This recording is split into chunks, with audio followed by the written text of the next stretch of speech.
نے کہا میں تمہیں آپ کی امی جان سیدہ فاطمہ کا واسطہ دیتی ہوں، کھانا لے لے۔ حضرت سیدہ فاطمہ کا جب واسطہ دیا ہے حضرت زینب نے قبول کیا۔ قبول کرنے لینے کے بعد حضرت سکینہ کو اٹھایا جو بے ہوش پڑتی تھی، دامن کی ہوا دیا تو ہوش آیا، پھر بے ہوش پڑ جاتی تھی۔ سیدہ سکینہ کبھی ہوش میں آتی کبھی بے ہوش پڑ جاتی۔ پانی کا یہ برتن لیا ہے، لینے کے بعد حضرت سکینہ کے پاس حضرت زینب لے کر کے آئی، لو سکینہ پانی آ گیا ہے، پانی کے چند قطرے پی لے سکینہ، تم پانی کے لیے تڑپ رہی تھی نا، لو تیرے لیے پانی آ چکا ہے، یہ کھانے کی کچھ چیزیں آ چکی ہیں، کھا لے۔ اس وقت سیدہ سکینہ نے کہا، سیدہ سکینہ نے جو ہی پانی کو لیا اور پانی کو لینا تھا فوراً رات کے سناٹے میں کرب و بلا کے میدان کی طرف دوڑتی ہوئی جاتی ہے اور ایک لاشے کے پاس جاتی ہے، تلاش کرتی ہے۔ علی اصغر کہاں ہے میرا بھائی؟ علی اصغر جو پیاس کے مارے کبھی اپنی زبان نکالتا تھا، کبھی اپنی مٹھی کھولتا تھا، کبھی مت کرتا تھا۔ سیدہ سکینہ نے پیاری کے اس برتن کو لیا ہے اور لینے کے بعد میدان کربلا میں تلاش کرنے کے لیے جاتی ہے، میرا بھیا علی اصغر کہاں ہے جو پیاس کے مارے تڑپ رہا تھا۔ میدان کربلا کے اس تاریک میدان میں جاتی ہے، تلاش کرنے لگتی ہے۔ حضرت سیدہ زینب نے کہا، بیٹی سکینہ یہ پانی میں نے تم کو دیا ہے، تم اسے کیوں پلا رہی ہو؟ اس لیے کہ تم میرے گھر والوں میں اب سب سے چھوٹی ہو اور نبی کا فرمان ہے جب تم بھوکے پیاسے ہو اور کھانے کی کوئی چیز ملے تو سب سے پہلے اسے دینا جس کی عمر سب سے کم ہو۔ یہ نبی کے گھر والے ہیں، اتنا ہونے کے باوجود نبی کی سنت پہ عمل کتنا زیادہ ہے۔ نبی نے فرمایا کہ جب تم سب بھوکے پیاسے ہو اور کھانے کی چیز کہیں سے مل جائے تو اسے دینا جو سب سے چھوٹی ہو۔ یہی سوچ کر کے سیدہ سکینہ کو زینب نے پانی دیا تھا۔ حضرت سکینہ حضرت علی اصغر کو تلاش کرنے کے لیے کربلا کے میدان میں پہنچ جاتی ہے۔ سیدہ زینب کہتی ہے، بیٹی سکینہ پانی تمہیں پینا تھا، وہاں کیوں جا رہی ہو؟ اس وقت حضرت سکینہ جواب دیتی ہے، پھوپھی آپ بھول گئی، آپ ہی نہ کہا نا ابھی نانا کی حدیث پڑھ کر کے آپ نے سنایا جب کھانے کی کوئی چیز مل جائے، پینے کی کوئی چیز مل جائے تو اسے دینا جو سب سے چھوٹا ہو۔ بی بی سیدہ زینب میری پھوپھی میں چھوٹی ضرور ہوں مگر مجھ سے چھوٹا میرا بھائی علی اصغر ہے، میں اسے پانی پلانے کے لیے جا رہی ہوں۔ سیدہ زینب نے سیدہ سکینہ کے اس حالت کو دیکھا ہے، آگ کی چیخیں نکل گئی ہے، رات کا سناٹا ہے۔ حسین کے گھر والے اتنا ہونے کے باوجود سیدہ زینب شکایت نہیں کرتی ہے، رب کی بارگاہ میں یوں ہی فریاد کرتی ہے، میرے مولا تو ہمارا حامی و مددگار ہے، تو ہمارا ناصر ہے، تو ہماری حفاظت کرنے والا ہے، تو ہماری حفاظت ضرور فرمائے گا۔ اوپر حضرت امام حسین جس گھوڑے پر سوار ہو کر کے ان یزیدیوں سے مقابلے کر رہے تھے اور جس گھوڑے پہ آپ سوار ہو کر کے ان یزیدیوں کے آپ نے چھکے چھڑائے، ان لوگوں نے اس گھوڑے کو لے لیا تھا اور کربلا کی شام نے اس گھوڑے کو جب ذبح کیا ہے، ذبح کرنے کے بعد جب گوشت نکالا ہے تو سارا گوشت کڑوا ہو گیا ہے، اتنا کڑوا اندرائن کے پھل کی طرح جو ایک بہت کڑوا پھل ہوتا ہے کھانے کے لائق نہیں رہ گیا۔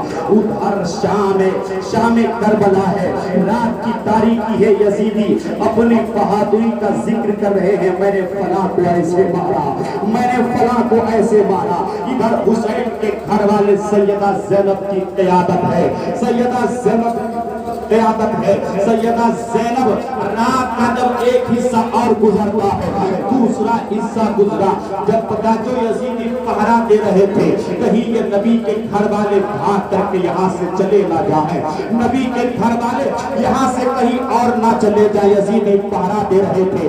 رات کا جب بہت حصہ گزرا ہے سیدہ زینب ایک ایک کر کے ایک لاشے کے پاس آتی ہے، نبی کے جو بچے گھر والے ہیں ایک ایک کے پاس پاس آتی ہے کہ بھیا آخری سلام لو، اب ہم لوگ یہاں سے جانے والے ہیں۔ علی اکبر کے لاشے کے پاس پہنچی ہے، حضرت قاسم کے لاش کے پاس پہنچی، اپنے بیٹے اور محمد کے لاش کے پاس پہنچی ہے، حضرت امام حسین کے لاش کے پاس جیسے پہنچی ہے، ان ظالم یزیدیوں نے صرف شہید نہیں کیا تھا بلکہ شہید کرنے کے بعد سارے شہداء کرام کو ایک میدان میں جمع کیا، اور جمع کرنے کے بعد ان کے کپڑے اتار لیے، انہیں برہنہ کر دیا، اور یزیدیوں نے کہا ہے کوئی جو ان شہیدوں کو اپنے گھوڑوں کی ٹانگوں سے روک ڈالے، قسم خدا کی اس منظر کو کون بیان کر سکتا ہے؟ ایک تو شہید کیا ہے، اور شہید کرنے کے بعد یہ حالات کیے جا رہے ہیں۔ یزیدیوں نے کہا ہے کوئی جو ان شہیدوں کے اوپر گھوڑوں کی ٹانگوں سے روک ڈالے۔ اتنے میں ایک ظالم یزید آگے بڑھتا ہے، اور آگے بڑھنے کے بعد کہتا ہے میں ہوں 50 گھوڑوں کو لایا ہے، اور لانے کے بعد گھوڑوں کی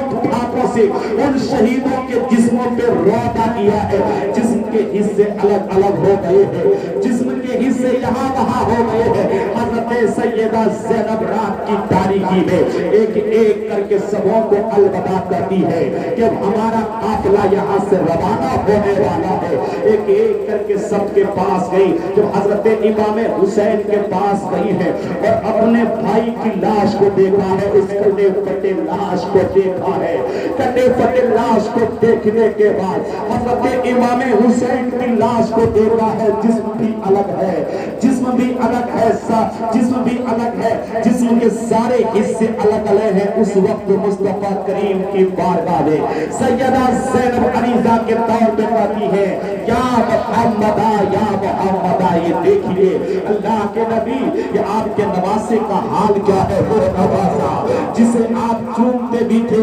سونگتے بھی تھے۔ زمانے والوں نے کہا تھا مصطفیٰ جانے رحمت ہے، یہ تو سمجھ میں آتا ہے کہ انسان محبت میں اپنے نواسے کو چومتا ہے مگر آپ سونگتے کیوں ہے؟ تو مصطفیٰ نے جواب دیا تھا تمہیں پتا نہیں ہے، ہمارا یہ نواسا جنتی نوجوانوں کا سردار ہے، جب مجھے نواسے کی یاد آتی ہے تو اسے چوم لیتا ہوں، اور جنت کی یاد آتی ہے تو اسے سونگ لیتا ہوں۔ یہ نعرہ تکبیر، نعرہ رسالت، جشن شہداء کربلا، نعرہ تکبیر، نعرہ رسالت۔ اس لیے کہ ہمارا یہ نواسا جنتی نوجوانوں کا سردار ہے، جنت کی یاد آتی ہے تو اسے سونگ لیتا ہو۔ حضرت سیدہ زینب کہتی ہے نانا جان یہ آپ کا نواسا حسین ہے، یہ آپ کا بیٹا حسین ہے۔ ایک ظالم یزیدیوں نے صرف شہید کر کے بس نہیں کیا ہے، انہیں گھوڑوں کی ٹانگوں سے بھی روکا کیا ہے، ان کے جسم کے حصے الگ الگ کر دیے گئے۔ آقا یہ آپ کا بیٹا حسین ہے، آپ ان کی مدد فرمائے۔ آقا یہ آپ کا بیٹا، آپ کا نواسا حسین ہے۔ رات کی اس تاریکی میں رات کا حصہ گزرنے کے بعد سیدہ زینب اپنے شہداؤں کی لاشوں کے پاس جا کر کے ایک ایک کے پاس جا کر کے الوداع کرتی ہے۔ الغرض جب صبح ہوئی ہے اور اس سے پہلے شہداء کرام کے سروں کو ابن زیاد کے پاس بھیج دیا گیا تھا، جب صبح ہوئی ہے، صبح ہونے کے بعد ان یزیدیوں نے اب کیا کیا ہے، اہل بیت نبوت کے فقیہ افراد کو جن بیویوں کے دوپٹے چھین لیے گئے تھے، جن کی چادریں چھین لی گئی تھی، حضرت زین العابدین کے ہاتھ میں زنجیر باندھ دیا، آپ کی گردن میں زنجیر باندھ دیا، آپ کے پیروں میں بیڑی لگا دیا ہے، اور اس طرح سے آپ کو اونٹوں پہ سوار کیا ہے، اور نبی کے بیٹیوں کو ننگی اونٹوں کی پیٹھ پہ سوار کیا ہے۔ یہ نبی کے کون گھر والے ہیں؟ یہ وہ گھر والے ہیں کہ جن کے دربار میں بے اجازت جبریل بھی آتے نہیں۔ جبریل جیسا فرشتہ بھی اگر اس دربار میں آنا چاہے تو اجازت مانگ کر آتا ہے، تو یہ تو شاید کہتا ہے کہ بے اجازت جن کے گھر جبریل بھی آتے نہیں، بے اجازت جن کے گھر جبریل بھی آتے نہیں۔ قدر والے جانتے ہیں، قدر والے جانتے ہیں، قدر شان قدر والے